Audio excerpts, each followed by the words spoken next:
Samuel Akpabolo na farfasa akwatin tsohuwar kwamfuta yana neman abubuwan da za a iya sake amfani da su. Wannan ita ce hanyar samun kuɗi ga akasarin masu tsintar tsaffin kayayyakin latironi a bolar Agbogbloshi da ke a birnin Accra na ƙasar Ghana. Na yi ta neman aiki a ko'ina amma ban samu ba. Shi yasa nake a wannan wajen. Ana kiran bolar Sodom and Gomorrah. Zafi da yaƙi mai guba ya sa wurin ya zama tamkar jahannama a doron ƙasa. A nan mutane ke sarrafa sharar da ƙasashen yamma suka zubar. A hukumance haramun ne turai ta tura sharar latironi zuwa Ghana, amma hakan bai sa an daina tura tsaffin latironin ba. A rana bana samun komai.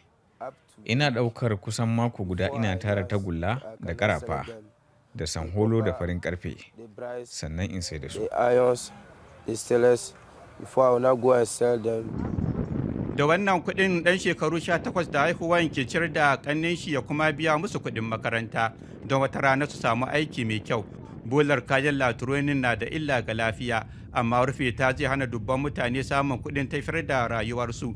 Saboda haka hukumar raya ƙasa ta Jamus wato GEZ na son ta inganta yanayi a wajen, tana shirin gina wani asibiti ta kuma bullo da ingantattun hanyoyi na sarrafa sharar karafan.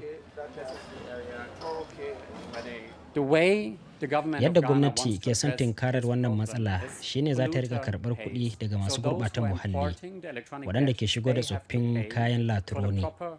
Za su biya kuɗin aikin sarrafa kayan. Gwamnatin Ghana dai ta san cewa rufe wurin ba mai yiwuwa ba ne, domin mutane da yawa sun dogara a kai.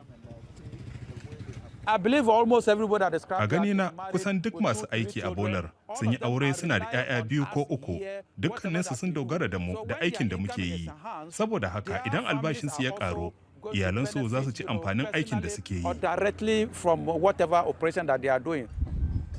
Halin da ake ciki a Agbogbloshi na da tsoratarwa, amma aikace-aikace a bolar ta sharar latironi na nuna irin ƙarfin sarrafa tsoffin kayayyaki a nahiyar Afirka.